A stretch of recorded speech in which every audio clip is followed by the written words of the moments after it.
چلیں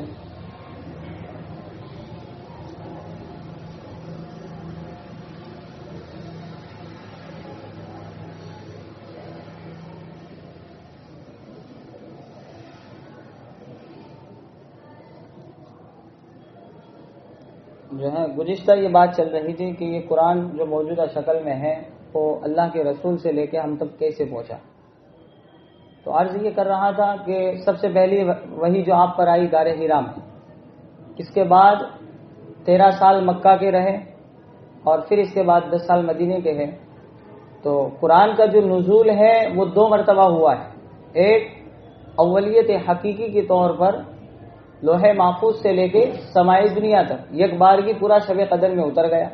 اب شب قدر میں اترا یعنی رمضان کے آخری جو بھی رات ہو، اس میں پورا کا پورا لوح محفوظ کہاں ہے وہ میں عرض کر چکا ہوں. وہاں سے سمائی دنیا یعنی پہلے آسمان پہ گویا قرآن پورا آ گیا، یعنی 30 پاروں کی شکل میں. اور جیسے کہ آج موجود ہے سورہ الف لام میم سے لے کے ناس تک اسی شکل میں سمائی دنیا پر پہنچا ہے. پھر اس کے بعد اللہ کے رسول پر جو پہلی وحی آئی، یہ دوسرا اس کا نزول ہے. پہلا ایک اولیت حقیقی کے طور پر تو یک بارگی آ گیا، پھر دوسرا اولیت اضافی.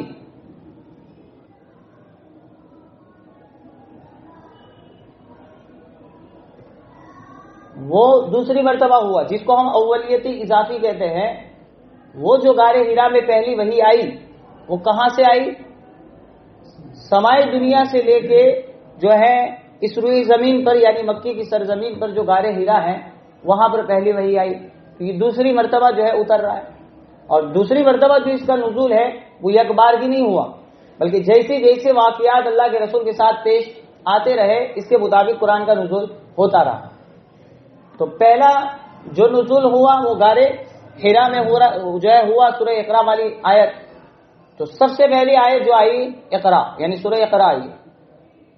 پھر اس کے بعد یعنی 13 سال اور 10 سال دونوں 23 سال ملا کے جتنے جو واقعات آپ کے ساتھ پیش آتے رہے اس کے مطابق قرآن اترتا رہا. پھر دوسرے نمبر پر سورہ مزمل آئی، پھر مدثر آئی، پھر قیامہ آئی. یوں کرتے کرتے کرتے جیسے جیسے واقعات ہوئے اس کے مطابق جو ہے قرآن کا نزول ہوا.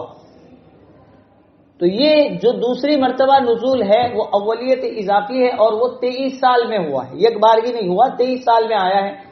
اور وہ بھی پہلی وحی سورہ اقرا والی وہ بھی رمضان میں آئی ہے اور وہ بھی آخری عشرے میں آئی ہے. کون سی تاریخ کو بعد نے کہا، علامہ شبلی نعمانی وغیرہ نے سیرت کی کتابوں میں لکھا کہ وہ 17 رمضان تھا، لیکن یہ بات درست نہیں ہے. رمضان میں آئی اور وہ آخری عشرے میں آئی ہے، اور کون سی رات میں وہ یقینی نہیں. تو وہ دوسری مرتبہ بھی جو پہلی وہ بھی رمضان میں اور آخری عشرے میں ہے، لیکن اتنا فرق ہے کہ پہلے ایک بارگی ہے اور یہ جو ہے تدریجاً وقفے سے جو ہے 23 سال میں آیا. اب ہوا یہ کہ اللہ کے رسول علیہ الصلوۃ والسلام پر اس طرح 23 سال میں پورا اتر گیا، پھر آپ دنیا سے چلے گئے. اللہ کے رسول جب چلے گئے تو اللہ کے رسول پر جب نازل ہوتا تھا تو آپ نے اس وقت ہم سب کو معلوم ہے کہ اس وقت یہ کاغذات وغیرہ کچھ نہیں تھا، پتھر ہے پتے ہیں جو بھی ملا. جس وقت آپ پر جو آیت نازل ہوئی فوراً جو کاتبین وحی اور جو لکھنے والے صحابہ کرام پاس میں ہوتے تھے ان کو بلا کے جو ہے اس پر لکھا کرتے تھے، بغیر نقطے کے، بغیر رکوع کے، بغیر جو ہے اس طرح یعنی جو اس طرح موجودہ شکل میں ہے نقطے کے ساتھ اور اس طرح ڈیزائن، وہ کچھ بھی نہیں، بس ایسی روشنائی سے. اور وہ بھی روشنائی وہ ہاتھ والی، اس سے جیسے آیا بس لکھنا شروع کر دیا. تو گویا آپ کے زمانے میں آپ پر جو نازل ہوا تو بس اسی طریقے سے تھا، کوئی مستقل محفوظ نہیں کیا گیا. اس طریقے سے جیسے جس نے جو دیکھا کبھی پتھر پر کبھی ادھر جیسے یاد ہوا جہاں کہیں گئے جس جگہ پہ ہے اس کے حساب سے لکھ دیا بس. پھر اللہ کے رسول جب چلے گئے اس کے بعد دور آیا صدیق اکبر کا. حضرت صدیق اکبر 2 سال تقریباً 4 مہینے اور کچھ دن تک آپ کی خلافت رہی. تو انہوں نے کیا کیا، انہوں نے یہ جتنے بھی جمع شدہ پتھر اور جو درخت کے پتے اور اس طرح کی جو ہے پتھر وغیرہ موجود تھی جس میں یہ آیات لکھی ہوئی تھی، تمام کو جمع کر کے آپ نے جو ہے قرآن کی جو صورتیں تھی 114 ان 114 صورتوں کے 114 صحیفے بنائے یعنی رسالے بنا دیے. اللہ کے رسول کے زمانے میں اس طرح نہیں تھا، لیکن آپ نے ہر ایک کو الگ الگ کر کے رسالہ بنا دیا ہر ایک سے جو ہے منگوا کے. پھر بس اتنا ہی کیا, ابھی بھی نقطے بھی نہیں, اور یہی 30 پاروں کی شکل میں نہیں, ہر ایک کا الگ الگ 114 قرآن گویا ہے, 114 رسالے ہیں. پھر جب ان کا انتقال ہو گیا, اس کے بعد عمر فاروق کا دور آیا, تقریباً ان کا 11 سال دور ہے. تو انہوں نے بھی اپنے دور خلافت کے اندر کیا کیا؟ کچھ بھی نہیں کیا. صدیق اکبر نے جو کیا تھا اور انہوں نے کہا اللہ کے رسول نے اور صدیق اکبر نے نہیں کیا, تو ہمیں کیا حق ہے کہ ہم جو اس میں کچھ تغیر و تبدل اور کچھ اپنی طرف سے بڑھا دیں. تو انہوں نے بھی جو 114 تھے اس کو بھی آئی نہیں اسی طرح برقرار رکھا, اور جس کو جو ضرورت ہوتی اس کو ایک صحیفہ دے دیتے, اس کو یہ دیتے تھے. اور ظاہر سی بات ہے وہ عرب داں ہے, اس لیے نقطے کے بغیر ہے, اعراب کے بغیر ہے, اور اس طرح جو ہے صاف لکھا ہوا نہیں, پھر بھی وہ تو حافظ ہے, عرب ہے, جاننے والے ہیں, وہ یاد کر لیتے تھے براہ راست, ان کو پتہ چل جاتا تھا. تو اسی طرح رہا عمر کے دور میں بھی. اس کے بعد دور آیا حضرت عثمان غنی کا. اب حضرت عمر کے دور میں یہ جو 114 صحیفے صدیق اکبر کے زمانے سے آئے تھے, کیونکہ آپ خلیفہ ہے اور خلیفۃ المسلمین کا کام ہے کہ جو بھی مسلمانوں کے امور ہے اس کی حفاظت ان کی ذمہ ہوتی ہے. تو صدیق اکبر کے 114 صحیفے عمر نے اپنے پاس لیے رکھے تھے. حضرت عمر جب انتقال کر گئے تو اس کے بعد جو ہے حضرت عمر کی جو صاحبزادی ہے حضرت حفصہ, جو اللہ کے رسول کی زوجہ مطہرہ میں سے ہے, تو یہ جب انتقال کر گئے, آخری آپ کی جب سانسیں چل رہی تھی, تو یہ 114 صحیفے انہوں نے رکھ دیے حضرت حفصہ یعنی اپنی بیٹی کے پاس, یعنی اس کے گھر میں رکھ دیے, جو کہ وہ اللہ کے رسول کی بیوی ہیں. تو کہہ دیا کہ یہ لے لیجئے اور اپنے پاس, اب میں جا رہا ہوں دنیا سے, اب میں خلیفہ نہیں ہوں, تو آپ اس کو اپنے پاس محفوظ رکھیں, جب بھی اگر ضرورت ہو آپ سے منگوایا جائے تو پھر آپ دے دینا. تو ایسے ان کے پاس محفوظ رکھ دیا, اور عثمان کو بتا دیا کہ اس طرح میں نے جو اللہ کے رسول کی باتیں یعنی جو قرآن تھا وہ اس طرح 114 رسالے وہاں رکھ دیے. حضرت جو ہے عمر چلے گئے, اس کے بعد دور آیا حضرت عثمان کا. تقریباً حضرت عثمان کی جو خلافت اللہ کے رسول اور عمر کے بعد جو رہی ہے وہ 12 سال تک ہے. اور حضرت عثمان کے زمانے میں پھر جو ہے اسلام دور دراز, حضرت عمر کے زمانے میں بھی کئی مربع بھی جو ہے اسلام پھیل چکا تھا, لیکن عثمان کے زمانے میں اور زیادہ اس کی اشاعت ہو گئی. یہی وجہ ہے کہ جمعہ کی جو اذان اول ہم دے رہے وہ حضرت عثمان سے اس کی ابتدا ہوئی, ورنہ پہلے جو جمعہ کی اذان تھی اللہ کے رسول کے دور میں, صدیق اکبر کے دور میں, عمر کے دور میں, وہ صرف خطیب کے سامنے جو دی جا رہی وہی تھی. پہلی اذان جو آج ہم دے رہے وہ نہیں تھی, لیکن یہ اس کی ابتدا ہوئی ہے حضرت عثمان کے دور میں. کیوں ہوئی؟ بس یہی وجہ کہ اسلام کی آبادی بڑھ گئی, اب صرف ایک ہی اذان دی جائے گی تو لوگوں کو علم نہیں ہوگا, نتیجتاً لوگوں کی جمعہ نکل جائیں گی. جب اذان ہو گئی اب خطبہ ہے, اب وہ خطبے کے بعد پہنچیں گے تو کیا مطلب, جبکہ خطبہ شرط ہے جمعہ کا, اس کے بغیر جمعہ صحیح نہیں ہوگا. اگر خطبے کے بغیر جمعہ پڑھ لیا تو جمعے کا اعتبار نہیں ہوگا. تو آبادی بڑھنے کی وجہ سے پہلی اذان کا حضرت عثمان نے ملی یعنی مذہب کے خاطر اور اسلام کے خاطر, لوگوں کے فائدے کے خاطر اس کا اضافہ کروایا. تو بتانا یہ ہے کہ حضرت عثمان کے زمانے میں اسلام کی آبادی بہت بڑھ گئی تھی. لہذا حضرت عثمان جب خلافت اور خلیفہ بنے اور جو امامت جو ہے امام کے منصب پہ آئے, مسلمانوں کی ذمہ داری جب ان کے سر آئی, انہوں نے پھر سوچا کہ اب جو ہے دن بدن اسلام بڑھ رہا ہے, اور یہ جو قرائے کرام ہیں جن کو قرآن کریم پورا ازبر ہے وہ اب دنیا سے جو ہے ایک ایک ہو کے رخصت ہو رہے. حالانکہ اس کا مطلب یہ نہیں ہے, اللہ نے اس کا ذمہ لیا ہے, اللہ اس کی حفاظت کر رہا ہے, اور آج حفاظ کی شکل میں اللہ کر رہا ہے اور کرتا رہے گا قیامت تک. لیکن قرہ کی جو ہے اکثر تعداد جنگوں کے اندر بھی شہید ہو رہی ہے, اور سب یعنی کہ اکثریت جا رہی. اس لحاظ سے پھر انہوں نے غور کیا, تدبر کیا, اور یوں سوچا کہ مجھے کچھ اور کرنا ہے کام. یوں سوچ کے حضرت حفصہ کے پاس جو 114 رسالے رکھے ہوئے تھے حضرت عثمان نے منگوائے, اور انہی 114 کو منگوانے کے بعد 114 کو یکجا ایک ہی جگہ جمع کیا. اسی لیے حضرت عثمان کو کہا جاتا ہے جامع القرآن. جامع القرآن اس کا مطلب یہ نہیں صدیق اکبر نے کچھ نہیں کیا, انہوں نے کیا ہے, وہ 114 رسالے انہوں نے کیے. عمر نے بھی وہی برقرار رکھا. عثمان کا اتنا کام بڑھ گیا کہ انہوں نے 14 رسالوں کو ایک جگہ جمع کیا, اور 14 صورتوں کو جیسے کہ آج ہماری قرآن میں موجود ہے کہ ایک ہی جگہ 14 صورتیں جمع ہیں, ہر الگ الگ صورتیں الگ الگ رسالے نہیں ہیں. تو حضرت عثمان نے جو ہے اس طرح 114 رسالوں کو یکجا جمع کر دیا, 14 مصاحف مصحف اور 14 جو اس کو کہا جاتا ہے مصاحف. مصحف اسی کو کہا جاتا ہے الورق المکتوبہ، لکھا ہوا کاغذ یعنی صحیفہ. تو 114 جو صحیفے تھے ان کو ایک ہی جگہ حضرت عثمان نے جمع کی. تو اسی کا نام پھر رکھ دیا کیا؟ مصحف. قرآن کا ایک نام مصحف، صحیفوں کو جمع کرنے کی جگہ، کیونکہ تمام 114 اس کے اندر جمع کیے. تو حضرت عثمان نے اتنا ہی کام کیا کہ 114 کو ایک جگہ جمع کر دیا. تو یہ وہی ہمارے سامنے موجود ہے. ابھی بھی نقطے اعراب وہ کچھ بھی نہیں، بغیر نقطے کے ہیں اور وہ پڑھ رہے. پھر حضرت عثمان کے دور میں یہی 114 پورا قرآن لوگوں کے پاس تھا. اب 6 یا 7 ایسے ایک مصحف انہوں نے بنا دی جمع کر کے. ایسے قرآن 6 یا 7 بنائے. ایک صحابی کو یمن بھیجا، اس کو دے دیا ہے جاؤ اور لوگوں کو سکھاؤ. ایک کو ادھر بھیجا، کہا تم لے جاؤ اور لوگوں کو سکھاؤ. اس طرح 6 سمت میں بھیج کے پورے 114 جو صحیفے جمع کیے، جو مصحف تھا پورا جمع کیا ہوا، ہر ایک کو دے دیا بنا کے اور کہا تم لوگوں کو تبلیغ کرو. عثمان کے زمانے میں اس طرح رہا.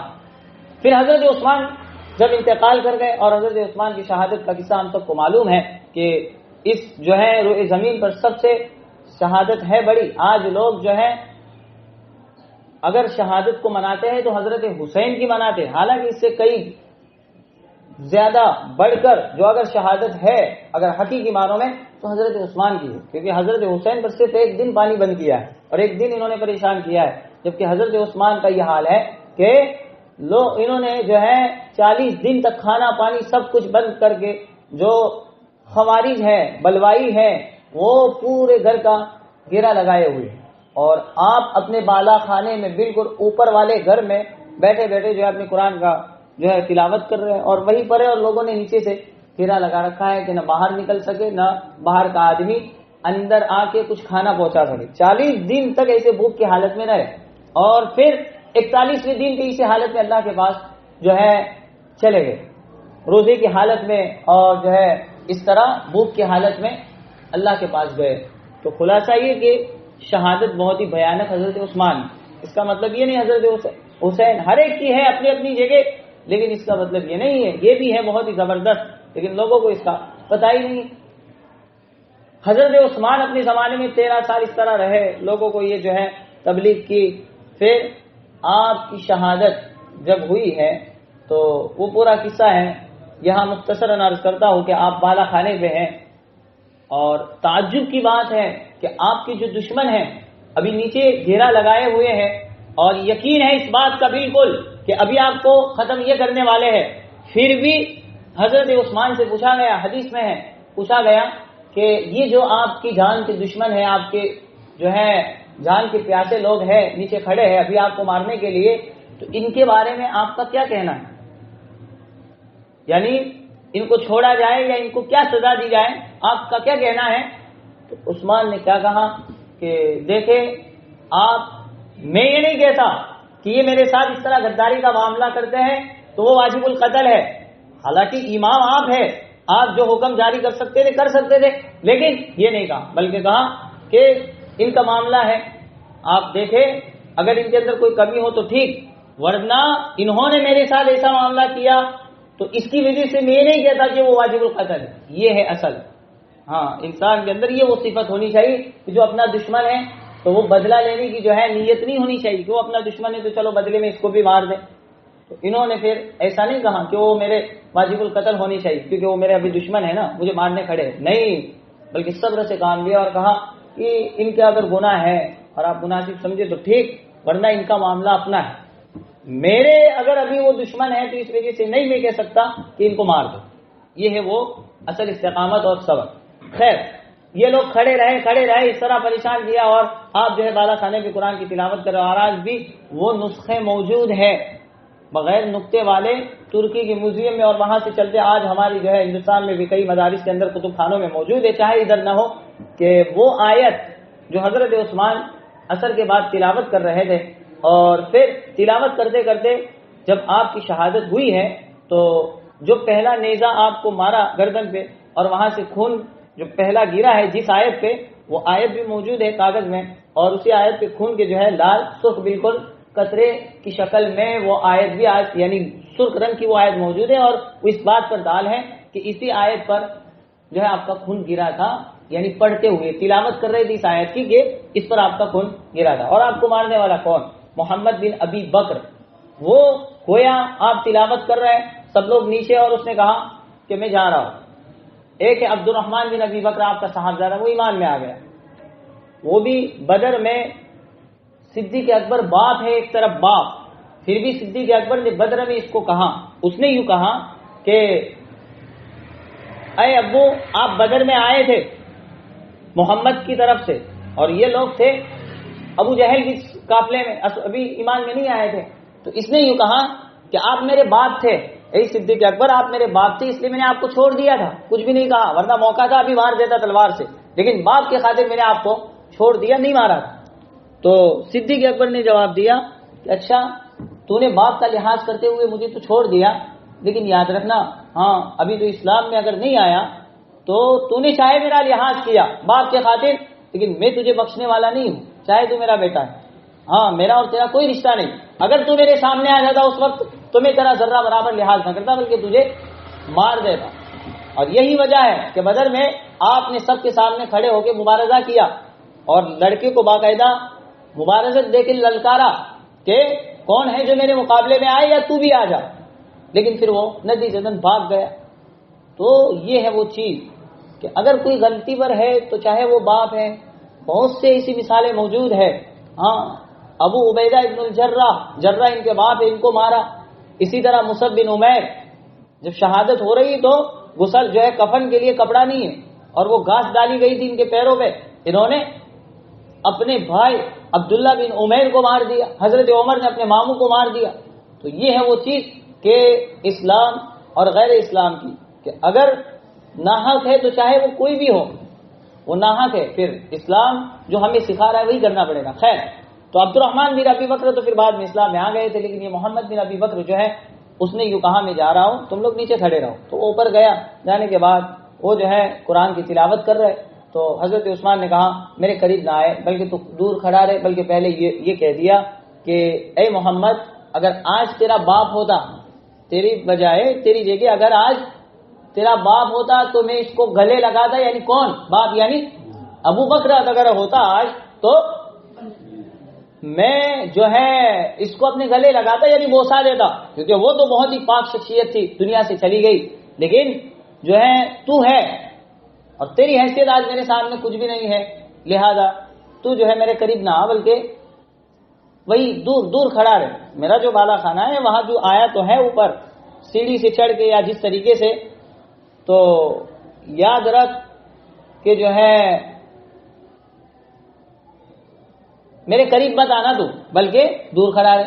ابھی یہ جو ہے مکالمہ چل ہی رہا تھا کہ اس نے وہی دور کھڑے رہ کے جو ہے وہ نیزہ نکال کے اسے مارا، تو سیدھا ادھر لگا تو آپ کو جو ہے یہاں سے خون نکلا، اور پھر اسی حالت میں آپ شہید ہو گئے. اور پھر جب قرآن کھلا تھا آپ کے سامنے، لنگی پہن کے آپ قرآن کی تلاوت کر رہے تھے، تو جب خون نکلا ہے تو جس آیت پہ خون پڑا ہے پھر وہ لوگوں نے محفوظ کر لیا، اور پھر وہ جو ہے لائبریری سے آج وہ شکل موجود ہے. تو خلاصہ یہ کہ حضرت عثمان کے زمانے میں صرف 114 صحیفوں کو جمع کر کے اس کو ایک مصحف بنا دیا ہے، نہ نقطے ہیں ابھی، کچھ بھی جو ہے علامات اس میں موجود نہیں. پھر اس کے بعد حضرت علی کا دور آیا. حضرت علی کے دور میں تو پھر جو ہے جنگ و جدال شروع ہو گیا، اس میں بھی کچھ نہیں ہوا. اب اگر قرآن کے اندر زائد ہے تو کیا ہے؟ ایک تو ہے اعراب، جیسے کہ آج ہمارے پاس موجود ہے، اور ایک ہے نقطے، اور ایک تیسری چیز ہے رکوع، اور چوتھی چیز ہے علامات آیات. تو اس میں یاد رکھے کہ دو چیزیں جو ہے رکوع اور علامات آیات، کہ یہاں ٹھہرنا اور رکوع، یہ توقیفی ہے، یعنی من جانب اللہ ہے، اللہ کی طرف سے پہلے سے یہ آیا ہوا تھا. اور رہا مسئلہ دو چیزوں کا، حضرت عثمان کے زمانے میں نقطے بھی نہیں، اعراب بھی نہیں. تو اس کے بعد علی کا دور آیا، انہوں نے بھی نقطے نہیں، کچھ بھی نہیں کیا. پھر اس کے بعد اسی طرح چلتا رہا، وہ پڑھتے رہے. اور یہ کوئی تعجب کی بات نہیں ہے، ابھی بھی کتاب کتب خانے میں موجود ہوگی شاید، ہادی عالم کر کے ایک کتاب ہے پوری لکھی ہوئی، اس طرح اردو کی جس طرح ہماری کتابیں ہوتی اس طرح پوری کتاب لکھی ہوئی ہے، ہادی عالم اس کا نام ہے. اور وہ مفتی ولی حسن ٹونگی جو تقی عثمانی صاحب کے کوئی رشتہ دار ہوتے ہیں ان کی ہے، اور وہ بغیر نقطے کی ہے پوری کتاب، بغیر نقطے کی. کون پڑھ سکتا ہے؟ یہ تو ہمارے اجمیوں کے لیے مشکل ہے، عربوں کے لیے اتنا مشکل نہیں. تو اس کے بعد بھی یہی حال رہا اب خلفائے اربعہ کا جو دور گزر چکا، حضرت علی کے بعد ان کے صاحبزادے حسن ہے، پھر حسین ہے، جو گزر چکا، اس کے بعد دور کس کا آیا؟ بنو امیہ کا دور آیا۔ اللہ کے رسول 23 سال رہے، اس کے بعد 30 سالہ خلافت خلفائے اربعہ کی ہے، اس کے بعد دور آیا بنو امیہ۔ اور بنو امیہ میں کون ہے؟ عبد الملک بن مروان، عبد العزیز بن مروان، عمر ابن عبد العزیز، یہ سب کون ہیں؟ یزید، معاویہ، یہ سب بنو امیہ کے ہیں۔ تقریباً 91.5 سال یا 91 سال یعنی 90 اور 1 اتنی حکومت ان کی رہی ہے۔ پھر اس کے بعد بنو عباس کا دور ہے 650 سال تک، ہارون رشید اور ان کے لڑکے وہ سب بنو عباس میں جاتے۔ تو خلفائے اربعہ کے بعد جب دور آیا بنو امیہ کا، اس میں بھی پہلے والوں نے کچھ نہیں کیا، بعد میں جا کے کتابوں میں لکھا ہے کہ یہ نقطے جو بڑھائے وہ کس نے بڑھائے؟ حجاج۔ بعض اصل حقیقت یہ ہے کہ اس سے پہلے ابو الاسود دولی کر کے ایک انسان ہے، انہوں نے بڑھائے، اور ایک قول کے مطابق حجاج نے بڑھائے، یعنی نقطے اس نے لگائے ہیں اور اعراب کا کام اس نے یہ سب کیا بعد میں۔ بنو امیہ کے دور میں پھر یہ ہوا۔ خیر جس نے بھی کیے ہوں، حجاج نے کیے ہو یا ابو الاسد دولی نے کیے ہو، دونوں نام کتابوں میں موجود ہے۔ بنو امیہ کے دور میں اس طرح مرتب شکل میں یعنی نقطے اعراب سب ہو گیا۔ پھر اس کے بعد بنو عباس کا دور آیا، بنو عباس کے بعد پھر یہ جو ہے بڑے بڑے مغل بادشاہ اورنگزیب وغیرہ وہ آیا، یوں کرتے کرتے پھر انگریز آئے، یوں کرتے کرتے پھر یہ ہم تک پہنچا ہے۔ تو وہ اس دور سے لے کے یہی کا یہی ہے، یعنی اس میں رکوع، علامات آیات، نقطے اور اعراب، وہ جو حجاج نے کیا کام یا اس سے پہلے ابو الاسد دولی نے کیا، وہی شکل سے پھر وہی شکل میں آ رہا ہے، اس سے پھر آگے کچھ بڑا نہیں۔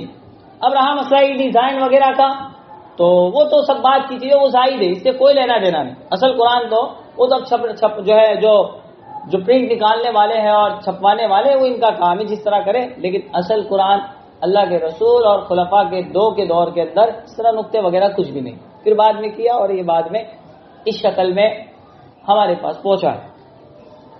تو یہ جو 30 پارے ہمارے پاس موجود ہے بالکل، اب اس میں اللہ کی طرف سے جو ہے وہ تو قرآن ہے پورا جو کالے حرفوں کا لکھا ہوا ہے، اسی طرح رکوع ہے اور علامات آیات، ٹھہرنے کی جو علامات وہ سب توقیفی ہے، اس میں آج کسی کو ذرہ برابر آگے پیچھے کرنے کی اجازت نہیں، اگر کرے گا تو اس پر گمراہی کا فتویٰ لگے گا۔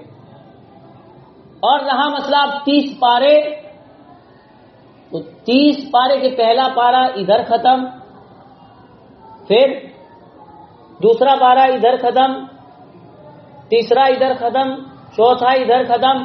یہ کیا کس نے؟ یہ اس دور میں نہیں ہے، وہاں تو صحیح ہے ایک ایک صورتوں کے صرف، وہ پارے کی شکل نہیں ہے۔ اور حجاج نے بھی نقطے اعراب کیے ہیں، وہ بھی گویا ایک شکل کے یہاں پارا ختم، وہ بھی نہیں ہے۔ پھر بعد میں یعنی حجاج کے بعد میں چلتے چلتے چلتے ہمارے یہ اسلاف اور بزرگان جو بڑے بڑے علماء ہیں، یہ منزل من اللہ، اللہ نے نہیں کیے کہ پہلا بار اللہ نے کہا ہو کہ محمد یہاں پر ختم ہوگا، یہ بعد کے بزرگوں کا کام کہ انہوں نے پارے کی تقسیم کی کہ پہلا پارا ادھر ہوگا، مضمون کو دیکھتے ہوئے کہ مضمون یہاں ختم ہو رہا ہے تو پہلا پارا ادھر ختم ہوگا، دوسرا ادھر ہوگا، تیسرا یوں کرتے کرتے انہوں نے 30 پاروں کی تقسیم کی، تو یہ بزرگوں کا کام ہے۔ تو صرف قرآن کی آیات، رکوع اور علامت آیات، یہ 3 چیزیں من جانب اللہ ہے، توقیفی ہے، اس کے علاوہ سب انسانوں کا کام ہے۔ تو اگر کوئی رد و بدل کرے تو اس پر گمراہی کا فتویٰ نہیں لگے گا، کیونکہ اللہ کے کام میں اگر کوئی رد و بدل کرے گا تو وہ منکر ہے، لیکن کوئی انسان کوئی اپنا نظریہ قائم کرے اور اس کے خلاف کوئی کر رہا ہے تو گمراہ اور منکر نہیں ہو سکتا۔ اب یہاں تک اس کو سمجھے، اس کے بعد یہ سمجھے کہ قرآن کی جو 114 صحیفے انہوں نے بنائے ہر سورت کے، تو حضرت عثمان نے جب اس کو جمع کیا 114 کو، تو پہلے جو سورت رکھی وہ کون سی رکھی؟ الف لام میم۔ ہاں، پہلے پارے میں الف لام میم رکھی، یعنی سورہ بقرہ وہی سے شروع کیا، پھر سورہ آل عمران، اس طرح شروع کیا۔ حالانکہ دوسری مرتبہ جو قرآن نازل ہوا تھا تو پہلی کون سی سورت تھی؟ اقرا تھی۔ تو ہونا کیا چاہیے؟ جو پہلے نازل ہوا اس کو پہلے اقرا رکھنا چاہیے، پھر مزمل رکھنا چاہیے، پھر مدثر، اس طرح ہونا چاہیے۔ حالانکہ ایسا نہیں ہے، بلکہ انہوں نے بقرہ سے رکھا؟ وجہ کیا؟ یاد رکھیں کہ یہ جو ترتیب دی، حالانکہ پہلی یہ نازل نہیں ہوئی، پھر بھی یہ ترتیب جو دی ہے یہ ترتیب لوح محفوظ کی ہے، اور لوح محفوظ کی سوائے دنیا میں جو قرآن پورا اترا ہے ایک بارگی، اس میں پہلے نمبر پر کون ہے؟ بقرہ، پھر آل عمران ہے۔ تو اس لوح محفوظ کی ترتیب کو مد نظر رکھتے ہوئے انہوں نے پہلے بقرہ کو رکھا ہے، ورنہ تو حق تھا اقرا کا، پھر مزمل، یعنی پہلے اقرا ہو پھر مزمل ہو پھر یوں جیسے جیسے نازل ہوا اس کے مطابق ہونا چاہیے۔ تو یہ لوح محفوظ کے مطابق رکھا ہے، اس لیے اس کو مد نظر رکھا، ورنہ جو ہے جو اصل ترتیب ہے دوسری بار نازل ہونے کی اس کو نہیں لیا۔ اسی لیے حضرت عبداللہ ابن مسعود کا جو قرآن تھا وہ دوسری مرتبہ جو نازل ہوا اس کے مطابق تھا، یعنی پہلے اقرا والی صورت تھی، پھر مزمل تھی، پھر تو ان کا قرآن وہ تھا، لیکن جو بعد میں جمع ہوا ہے وہ لوح محفوظ کو مد نظر رکھتے ہوئے، لہذا اللہ کی منشا کے مطابق پہلے بقرہ کو رکھا ہے۔ تو پہلے اس سوال کا جواب ذہن میں رکھیں کہ یہاں نزول جب پہلے وہ ہوا تو وہ ہونا چاہیے، تو اس کا جواب یہ ہاں وہ اس طریقے سے کہ وہاں سے جو ہے جبرائیل لے کے آئے پورا لوح محفوظ سے سمائے دنیا میں یکبارگی جو قرآن کریم نازل ہوا، تو پورا کا پورا اس میں پہلے بقرہ تھی، لوح محفوظ میں یہ ترتیب تھی۔ یہ کیسے پتا چلا؟ تو یہ پتا اس طریقے سے چلے گا کہ خود اللہ کے رسول کو جبرائیل نے بتایا، اللہ کی طرف سے جو پیغام قرآن لے کے آنے والا ہے اس نے یہ بتایا۔ اب رہا مسئلہ کہ جب وہی تھا تو وہ بھی پہلے بقرہ لے آیا تھا، اقرا کیوں لے آیا؟ وہ اس وجہ سے لے آیا کہ موقع محل کے حساب سے آپ کے ساتھ جو واقعات پیش آئے اس کے حساب سے سورت کا اترنا یہی موضوع تھا۔ تو وہ بتانے والا کون؟ جبرائیل، ورنہ تو کیسے کوئی جا کے کون دیکھ کے آئے گا؟ کون گیا ہے کہ دیکھ کے آئے؟ وہ فرشتے جنہوں نے ان کو بتایا۔ تو اس کی وجہ سے پتا چلا ہے کہ پہلے وہ ترتیب تھی اور اس ترتیب کے مطابق قرآن کو رکھا ہے۔ دوسرے نمبر کی بات یہ ہے کہ یہ قرآن کی جو 30 پارے ہیں تو یہ تو انسانوں کی وضع کردہ ہے، یعنی انسانوں نے رکھا کہ پہلا پارہ ادھر ختم پھر دوسرا ادھر، تو یہ اسلاف اور بزرگوں کا عمل ہے، لہذا اگر آج کوئی اس کے خلاف کرے گا تو اس پر گمراہی کا فتویٰ لگانا بیکار اور لغو ہے۔ اور یہ کام کیا، میں آپ کو اس کی وضاحت کر رہا ہوں کہ یہ کام کیا۔ ایک تو ابھی جو وسیم رضوی کا نام آیا اس نے یہ نہیں کیا ہے، اس نے تو قرآن کے آیات کو نکال دیا کہ یہ جہاد اور مار داڑ کی جو ہے تعلیم دے رہا، یوں کر کے نکالا، لیکن اس کی بات نہیں آ یہاں بات ہے اس بات کی کہ پہلا پارہ تبدیل کر کے وہ یوں کہے کہ پہلا پارہ ادھر نہیں ادھر ختم ہوگا۔ تو اگر ایسا کوئی انسان کہے تو ہم یوں نہیں کہہ سکتے کہ یہ گمراہ، ہاں اتنا کہہ سکتے کہ یہ اچھا نہیں ہے اس کا کام، البتہ اس کو اس کی وجہ سے گمراہ کہنا، کیوں گمراہ کہہ رہے ہیں ہم؟ کیونکہ یہ پارہ تو تھوڑا من جانب اللہ منصوص اور توقیفی بھی تھوڑا ہے، اللہ نے کہا اور نبی نے کہا اور اس کے خلاف ہم کریں تو گمراہ ہوئے۔ لیکن کوئی انسان کہہ رہا ہے کہ میں کہتا ہوں پہلا پارہ ادھر ختم، اب میں کہوں کہ نہیں یہاں ختم، تو میں انسان کی بات کو ٹھکرا رہا ہوں، اس کی وجہ سے کیسے مجھ پر گمراہی کا فتویٰ لگے گا؟ اور یہ کام گزشتہ زمانے میں مولانا سلمان ندوی نے کیا، ان کا جو قرآن چھپا اس میں انہوں نے پہلا پارہ ادھر نہیں رکھا، ان کو جو مناسب لگا کہ ادھر موضوع ختم ہو رہا ہے، مضمون ادھر ختم ہو رہا ہے تو وہاں رکھا، یعنی انہوں نے پارے کی تبدیلی کر دی۔ لوگوں نے پھر فتوے اور جو ہے باتیں کہنا شروع کر دیا کہ وہ گمراہ ہے وہ ہے، لیکن ذرا سمجھو اللہ کے بندو، یہ انسان کا کام ہے اور انسان کی بات کو ٹھکرایا ہے تو گمراہ تو کیسے ہم کہہ سکتے ہیں؟ ہاں زیادہ سے زیادہ اتنا کہہ سکتے ہیں کہ یہ وہ عمل ہے جو ایک وقت سے چلا آ رہا ہے اور اسی طرز پہ چل رہا ہے، تو اس کے خلاف کرنا یہ اچھا نہیں تھا، مناسب نہیں تھا، لیکن گمراہ کہنا یہ بالکل کم علمی اور کم عقلی کی جو ہے دلیل ہے۔ اگر ہوتا توقیفی تو ہم کہہ سکتے تھے، لیکن یہ تو انسان کا کام ہے، اس کے خلاف کرنا اچھا نہیں۔ البتہ ہم اس کی وجہ سے، جیسے کہ بعض حضرات یوٹیوب والوں کا مشغلہ یہی ہے کہ بس جانے بغیر اس طرح جو آئے بس گمراہ کیا، ارے گمراہ کیا لیکن کس وجہ سے ہوا، ذرا اس کی جو ہے اس کا علم تو ہونا چاہیے۔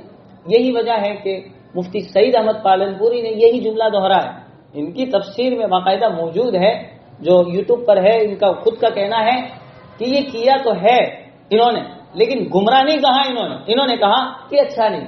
اور اس کو بڑی اچھی مثال سے سمجھایا کہ ان کا کرنا یہ اچھا کیوں نہیں، اس طریقے سے جو انہوں نے یہ کام کیا کہ پارا ادھر ختم، تو یہ اچھا اس وجہ سے نہیں ہے کہ انہوں نے مثال دی کہ جیسے کعبۃ اللہ ہے، تو کعبۃ اللہ آپ کو پتا ہے کہ سب سے پہلے اس کا جو دروازہ ہے وہ نیچے تھا، پھر مشرکین اوپر لے گئے، پھر عبداللہ بن زبیر نیچے لائے، پھر مشرکین اوپر لے گئے، پھر بعد میں بھی صحابہ نے سوچا پھر سے نیچے لائے، لیکن ہارون رشید کے زمانے میں جا کے امام مالک نے فتویٰ اب دے دیا کہ اب جو ہے اوپر لے گئے تو لے گئے، اب نیچے لانے کی کوئی ضرورت نہیں، اس کو رہنے دو۔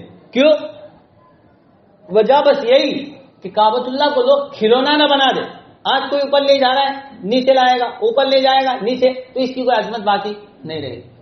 تو اسی طرح بھی آئی نہیں، یہ پارے بھی ہیں کہ ایک زمانے سے ایک پارا ادھر ختم ہے، سلمان ندوی نے آج ادھر کیا تو کوئی تیسرا بعد میں اٹھے گا، وہ وہاں سے اٹھا کے کہیں اور ختم کرے گا، پھر بعد والا کہیں اور یوں کرتے کرتے اس کا جو ہے قرآن کی جو عظمت ہے وہ باقی نہیں رہے گی، یعنی اس کو ایک کھلونا بنا دیا جائے گا، جو جیسے چاہے گا اس کے حساب سے اپنا پارا ختم کرے گا، وہ پہلا پارا آج ادھر کوئی ختم کر رہا ہے تو کوئی ادھر ختم کرے گا، تو گویا یہ ایک کھلونا بن جائے گا اور قرآن کی بالکل عظمت کے خلاف ہو جائے گا، اس لیے اچھا نہیں۔ لیکن اس کی وجہ سے یہ کہنا کہ آپ گمراہ ہو گئے، فلاں ہو گئے، یہ کہنے کا کسی کو حق نہیں ہے۔ ہاں تو یہ جو بات ہے بالکل غلط ہے۔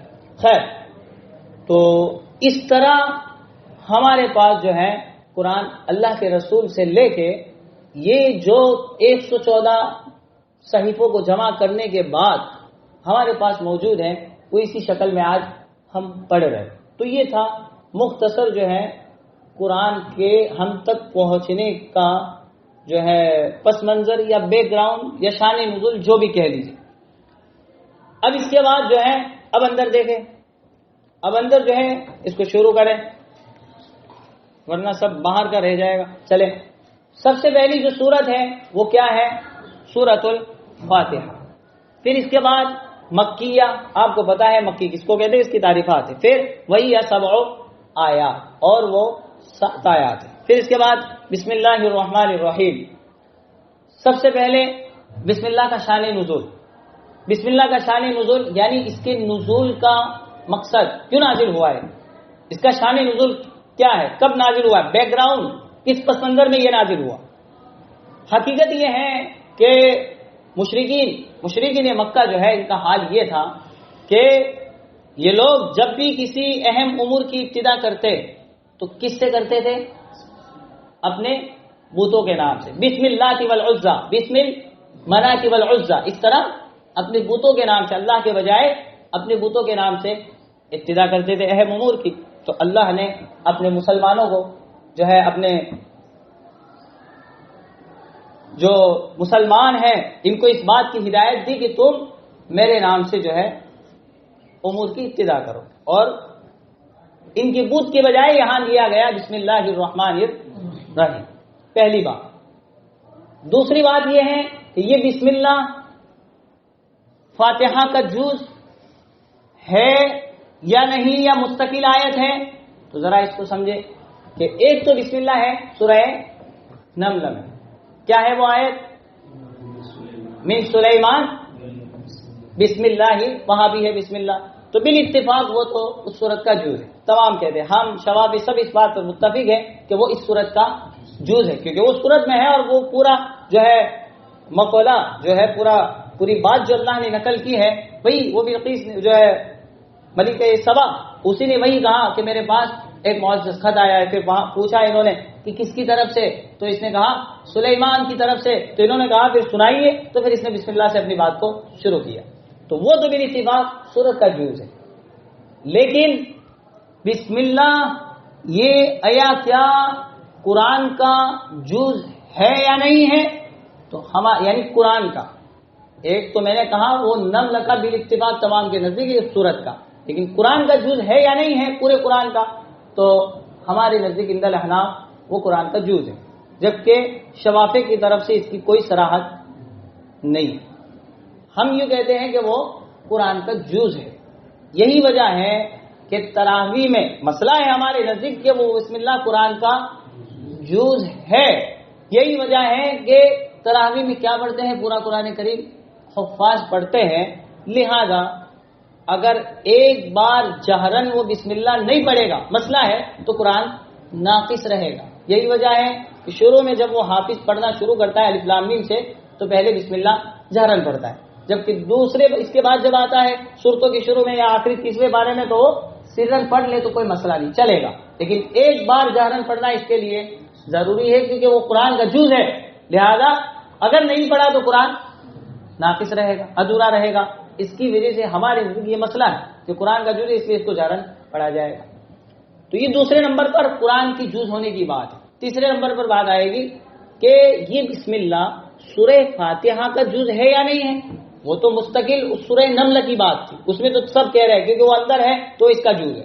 قرآن کا تو ہم کہتے ہیں شوافی کی کوئی تصریح نہیں، جبکہ تیسری بات ہے فاتحہ کی بات، تو فاتحہ کا ہے یا نہیں ہے، تو اس بارے میں شوافی عند شوافی حضرات کا کہنا ہے کہ وہ فاتحہ کا جز ہے، یعنی بسم اللہ فاتحہ میں داخل ہے۔